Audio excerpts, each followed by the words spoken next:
ನೋಡ್ತಿದ್ದೀರಾ ಜನಸೇವಾ ಕನ್ನಡ ಟಿವಿ. ಮಂಡ್ಯ ನಗರದ ಸರ್ ಎಂ ವಿಶ್ವೇಶ್ವರಯ್ಯ ಕ್ರೀಡಾಂಗಣದಲ್ಲಿ ಭಾರತ ಸೇವಾದಳ ಜಿಲ್ಲಾ ಸಮಿತಿ ಮಂಡ್ಯ, ಯುವ ಸಬಲೀಕರಣ ಮತ್ತು ಕ್ರೀಡಾ ಇಲಾಖೆ ಮಂಡ್ಯ, ಸೇಂಟ್ ಜಾನ್ ಆಂಬ್ಯುಲೆನ್ಸ್ ಜಿಲ್ಲಾ ಚುಟುಕು ಸಾಹಿತ್ಯ ಪರಿಷತ್ತು ಮಂಡ್ಯ ವತಿಯಿಂದ 27ನೇ ವರ್ಷದ ಜಿಲ್ಲಾ ಮಟ್ಟದ ಗಾಳಿಪಟ ಹಾರಾಟ ಸ್ಪರ್ಧೆ ನೆರವೇರಿತು.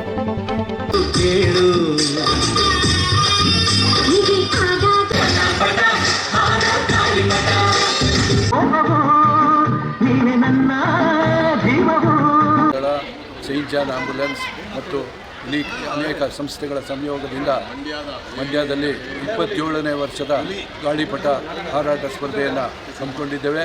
ಇದು ಜನಪದ ಕ್ರೀಡೆಯಾಗಿದ್ದು ಅನೇಕ ಮಕ್ಕಳು ಜಿಲ್ಲೆಯಾದ್ಯಂತ ಬಂದು ಇದರಲ್ಲಿ ಭಾಗವಹಿಸ್ತಾ ಇದ್ದಾರೆ.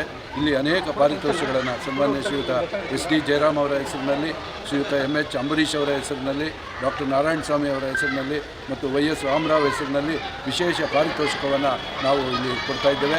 ಈ ಒಂದು ಕಾರ್ಯಕ್ರಮದ ಉದ್ಘಾಟನೆಯನ್ನು ಕರ್ನಾಟಕದ ಜನಪ್ರಿಯ ನಟರಾದ ಸನ್ಮಾನ್ಯ ಶ್ರೀಯುತ ಶಂಕರ್ ಅಶ್ವಥ್ ಅವರು ಮತ್ತು ಅವರೊಂದಿಗೆ ಶ್ರೀಯುತ ರಮಾಕಾಂತ್ ಅವರು, ಈ ಒಂದು ರಮಾನಂದ್ ಅವರು ಮತ್ತು ಮಂಡ್ಯ ಸತ್ಯನ್ ಅವರು ಈ ಒಂದು ಕಾರ್ಯಕ್ರಮದಲ್ಲಿ ಉಪಸ್ಥಿತರಿದ್ದು ಈ ಎಲ್ಲ ಕಾರ್ಯಕ್ರಮಕ್ಕೆ ಸಾಕ್ಷೀಭೂತರಾಗಿ ಕಾರ್ಯಕ್ರಮವನ್ನು ನೆರವೇರಿಸಿಕೊಡ್ತಾರೆ.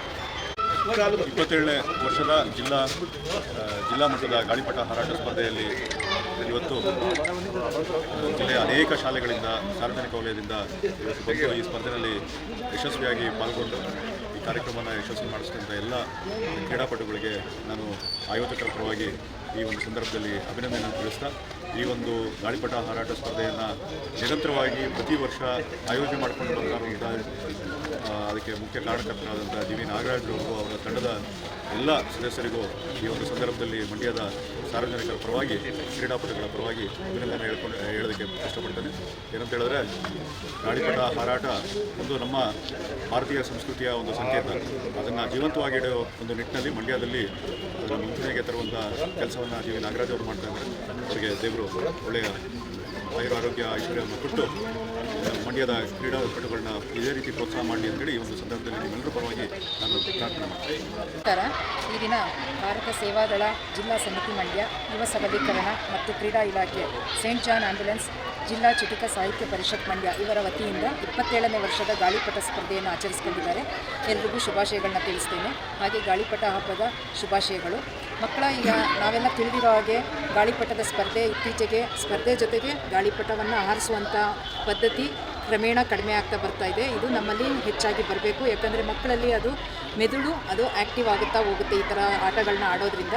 ಆದ್ದರಿಂದ ತಾವುಗಳೆಲ್ಲರೂ ಇತ್ತೀಚೆಗೆ ಹೇಗೆ ನೀವು ಬರೀ ಮೊಬೈಲು ಮತ್ತು TV, ಮೊಬೈಲ್ ಫೋನು ಇದರಲ್ಲೇ ಕಾಲ ಕಳೀತಾ ಇದ್ದೀರಾ, ದಯವಿಟ್ಟು ಈ ಥರ ಆಟಗಳನ್ನ ಹೊರಗಡೆ ಬಂದು ಆಟ ಆಡಿ, ಮೈದಾನದಲ್ಲಿ ಆಟ ಆಡೋದ್ರಿಂದ ನಿಮ್ಮ ಆರೋಗ್ಯ ಕೂಡ ಹೆಚ್ಚುತ್ತದೆ ಅಂತ ಹೇಳೋಕ್ಕೆ ಇಷ್ಟಪಡ್ತೇನೆ. ಮತ್ತು ಗಾಳಿಪಟದ ಹಬ್ಬದ ಶುಭಾಶಯಗಳನ್ನು ತಿಳಿಸ್ತೇನೆ.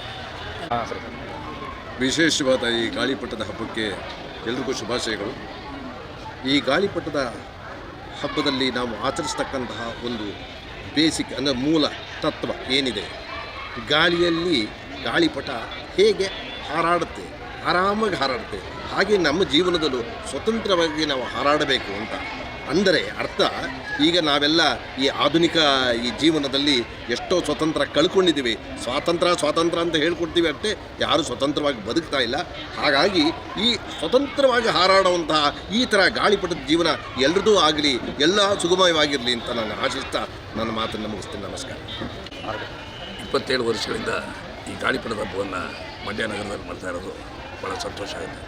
ಅದಕ್ಕೂ ಚುಟುಕು ಸಾಹಿತ್ಯ ಪರಿಷತ್ ಅವರ ಆಶ್ರಯದಲ್ಲಿ ಇದಕ್ಕೆ ಬೆನ್ನೆಲುಬಾಗಿ ನಿಂತಂಥ ಸರ್ವರಿಗೂ ನಾವು ಅಭಿನಂದನೆಗಳನ್ನ ಹೇಳಲೇಬೇಕು. ಯಾಕೆಂತಂದರೆ ಈಗಾಗಲೇ ಸಾಕಷ್ಟು ಆಟಗಳು, ಈ ಕೇರಮ್ ಬೋರ್ಡ್ ಆಡೋದು ಕಡಿಮೆ ಆಗೋಗಿದೆ. ಅಲ್ಗುಳಿ ಮನೆ ಇತ್ತು, ಚಿನ್ನಿ ದಂಡ ಇತ್ತು, ಫುಟ್ಬಾಲ್ ಎಲ್ಲೋ ಅಲ್ಲಲ್ಲಿ ಒಂದೊಂದು ಕಡೆ ಆಡ್ತಾರೆ, ಕ್ರಿಕೆಟ್ ಆಡ್ತಾರೆ, ಅದು ಬಿಟ್ಟರೆ ಇಸ್ಪೀಟ್ ಆಡ್ತಾರೆ. ಆದರೆ ಗಾಳಿಪಟದ ಆಟ ಆಡೋದಿಲ್ಲ. ಅದರೇನಾಗೋಗಿದೆ ಅಂತಂದರೆ ಈ ರೀತಿಯ ಜಾನಪದ ಪ್ರಕಾರದ ಆಟಗಳನ್ನ ಆಡಿದ್ರೆ ಏನಾಗುತ್ತೆ, ಮೊದಲನೇದಾಗಿ ನಮ್ಮ ರಕ್ತ ಸಂಚಲನ ಭಾಳ ಚೆನ್ನಾಗಾಗುತ್ತೆ. ಜೊತೆಗೇನಾಗುತ್ತೆ, ಹೆಚ್ಚಿನ ರೀತಿಯಲ್ಲಿ ನಾವು ಎಲ್ಲ ರೀತಿಯ ಕಲಾ ಪ್ರಕಾರಗಳಲ್ಲೂ ವಿದ್ಯೆಯಲ್ಲೂ ಸಹ ತೊಡಗಿಸ್ಕೊಳ್ಳೋದಕ್ಕೆ ಭಾಳ ಅನುಕೂಲ ಆಗುತ್ತೆ. ಅದನ್ನು ನಾವೇನು ಮಾಡಿದ್ವಿ, ತೊಡಗಿಸ್ಕೊಳ್ಳಲ್ಲ. ಈ ನಗರ ಪ್ರದೇಶಗಳಲ್ಲಿ ಈಗ ನಮ್ಮ ಶಂಕರ್ ಅಶ್ವಥ್ ಹೇಳ್ತಾಯಿದ್ರು, ನಗರ ಪ್ರದೇಶದಲ್ಲಿ ಪಟ ಆರಿಸೋದಕ್ಕೆ ಜಾಗ ಎಲ್ಲಿದೆ ಅಂತ, ಇದ್ರ ಜಾಗದಲ್ಲಿ PG ಮಾಡಿಬಿಡ್ತಾರೆ. ಅಷ್ಟು ಮುಂದುವರೆದ್ಬಿಟ್ಟಿದ್ದಾರೆ. ಯಾಕೆಂದರೆ ಹಣ ದುಡ್ಡೇ ಜೀವನ ಆಗೋಗಿದೆ. ದುಡ್ಡಿನ ಜೊತೆ ನಮ್ಮ ಜೀವನವನ್ನು ನಾವು ಸರಿ ತೂಗಿಸ್ಕೊಂಡ್ಬಿಟ್ಟಿದ್ವಿ. ಅದಾಗಬಾರ್ದು. ಎಲ್ಲ ರೀತಿಯ ಆಟೋಟಗಳನ್ನು ನಾವು ಆಡೋದ್ರ ಜೊತೆಗೆ ನಮ್ಮ ಆರೋಗ್ಯವನ್ನು ಕಾಪಾಡಿಕೊಳ್ಳೋದ್ರ ಜೊತೆಗೆ ನೋಡಿ ಮಂಡ್ಯದಲ್ಲಿ ಬೆಳೀತಾರೆ ಕಬ್ಬು, ಚಿನ್ನಕ್ಕೋದ್ರನ್ನ ಗಲ್ಲುಬ್ಬು. ಯಾಕೆ ಹೇಳ್ತೀನಿ ಅಂತಂದರೆ ಇದು ತಮಾಷೆಗೆ ಚುಟುಕು ಸಾಹಿತ್ಯದಲ್ಲಿ ಭಾಳ ತುಂಬ ವಿಶೇಷವಾದ ಸಾಹಿತ್ಯ ಇರುತ್ತೆ. ಅವೆಲ್ಲ ಹೋಗಬೇಕಾದ್ರೆ ಈ ರೀತಿಯ ಆಟೋಟಗಳನ್ನ ಜಾನಪದ ಪ್ರಕಾರದ ಆಟಗಳನ್ನು ಆಡೋದ್ರ ಜೊತೆಗೆ ನಮ್ಮ ಈ ದಿನನಿತ್ಯದ ಕೆಲಸ ಕಾರ್ಯಗಳು ತೋರಿಸ್ಕೊಂಡು ನಮ್ಮ ಏಳಿಗೆಯನ್ನು ನಾವು ಸ್ವಾಮಿ ವಿವೇಕಾನಂದರವ್ರು ಏನು ಹೇಳಿದ್ರು ನಮ್ಮ ಏಳಿಗೆಯನ್ನು ನಾವೇ ಕಾಣ್ಕೋಬೋದು. ಆದರೆ ಇವತ್ತು ಆಗ್ತಾ ಇಲ್ಲ. ಎಲ್ಲ ಏನಾಗೋಗಿದೆ ಅಂತಂದರೆ ಇಲ್ಲ ಅದೇನಿಲ್ಲ ನೋಡೋಣ ಬನ್ನಿರಿ. ಇಲ್ಲ ಎಷ್ಟು ಯಾಂತ್ರಿಕತೆಯಲ್ಲಿ ಮುಂದುವರೆದುಬಿಟ್ಟಿದೆ ಅಂತಂದರೆ ವೆಹಿಕಲ್ಗೆ ಬೀಗದ ಕೀನೇ ಇಲ್ಲ, ಟ್ಯೂಬ್ಲೆಸ್ಸೇ ಟೈರೇ ಇಲ್ಲ, ಹಾಕೋ ಬಟ್ಟೆಗೆ ತೋಳೆ ಇಲ್ಲ, ಮೊಬೈಲ್ ಮುಂದೆ ನೀವು ಏನೇನೂ ಇಲ್ಲ. ಇನ್ನು ಆಟಗಳೆಲ್ಲೋಗುತ್ತೆ? ಆಟಗಳು ಆಡಬೇಕು. ಆಟ ಆಡೋದ್ರಿಂದ ಏನಾಗುತ್ತೆ, ನಮ್ಮ ಸ್ನಾಯುಗಳು ಸರಳವಾಗಿ ನಾವು ಏನೇನು ಬೇಕಾದ್ರೂ ಸಾಧನೆ ಮಾಡ್ಬೋದು. ಅದಕ್ಕೆ ಮುಖ್ಯವಾಗಿ ಬೇಕಾಗಿರೋದು ನಗು ಎಲ್ಲಿ ಬೇಕು, ಆಟೋಟಗಳನ್ನ ಆಡೋದ್ರ ಜೊತೆಯಲ್ಲೇ ಬೇಕು. ಈಗ 3 ಹೊತ್ತು ನಾವು ಮೊಬೈಲ್ನ ಟಚ್ ಮಾಡ್ತಾ ಇದ್ದರೆ ಕೆಲವು ಮಕ್ಕಳಿಗೆ, ಯುವಕರಿಗೆ ಈ ಭಾಗಗಳಲ್ಲಿ ನೀವು ಸೂಜಿ ಹಾಕೊಂಡು ಚುತ್ತಿದ್ರೂ ರಕ್ತ ಬರೋದಿಲ್ಲ. ಯಾಕೆಂದರೆ 3 ಹೊತ್ತು ಮೊಬೈಲಲ್ಲೇ ಮುಸ್ಕಾಕೊಂಡು ಮೊಬೈಲಲ್ಲಿ ಇದು ಮಾಡ್ತಾ ಇರ್ತಾರೆ. ಬೆಳಗ್ಗೆ ಎದ್ದ ತಕ್ಷಣ ಯಾರನ್ನೂ ನೋಡೋಲ್ಲ, ದೇವ್ರು ನೋಡೋಲ್ಲ, ತಂದೆ ತಾಯಿಯನ್ನು ನೋಡೋಲ್ಲ, ಹಿರಿಯರಿಗೆ ಗೌರವ ಕೊಡೋದಿಲ್ಲ. ಅವೆಲ್ಲವೂ ನಶಿಸಿ ಹೋಗ್ತಾ ಇದೆ. ಅದಾಗಬಾರ್ದು. ಈ ರೀತಿಯ ಸ್ಪರ್ಧೆಗಳು ನಡೀತಾ ಇದೆಯಲ್ಲ ಮಂಡ್ಯದಲ್ಲಿ, ಇದು ಇಂಡಿಯಾಕ್ಕೆ ಮಾದರಿಯಾಗಬೇಕು. ಜೊತೆಗೆ ಸರ್ಕಾರ ಇದೆಯಲ್ಲ, ಈ ಸಂಘಟನೆಗಳ ಜೊತೆಯಲ್ಲಿ ಸ್ಪಂದಿಸಬೇಕು. ಈ ರೀತಿ ಆಟೋಟಗಳನ್ನ ಆಡಿಸಬೇಕು. ಇನ್ನೊಂದು ದಿನ ಅಳುಗುಳಿ ಮನೆ ಆಟ ನಿಂತೋಗಿದೆ. ಅದ್ರ ಮುಖ್ಯನ ಗಣಿತದ ಬಗ್ಗೆ ನಮಗೆ ಹೆಚ್ಚಿನ ಶಕ್ತಿ ಸಾಮರ್ಥ್ಯ ಬರುತ್ತೆ. ಇವೆಲ್ಲವನ್ನು ಸರ್ಕಾರ ಸ್ವಲ್ಪ ಅದಕ್ಕೆ ಸಂಬಂಧಪಟ್ಟಂಥವ್ರು ವಿಜ್ಞಾನಿಗಳು ಒಂದು ಆವಿಷ್ಕಾರವನ್ನು ಮಾಡೋದ್ರ ಜೊತೆಗೆ ಇದನ್ನು ಬೆಳೆಸೋಸ್ಕೋಬೇಕು ಅಂತ ನನ್ನ ಪ್ರೀತಿಪೂರ್ವಕವಾದ ಮನವಿ ಇದು. ನಮಸ್ಕಾರ. ಬರಬೇಕು ಅಂತ ಹೇಳಿ ಕೇಳ್ಕೊಳ್ತೇನೆ. ವಿಭಾಗ ಅಂತ ತಗೊಂಡಾಗಿತ್ತು ಶಾಲೆಯವರಿಗೆ ನಾವು ವಿಶೇಷ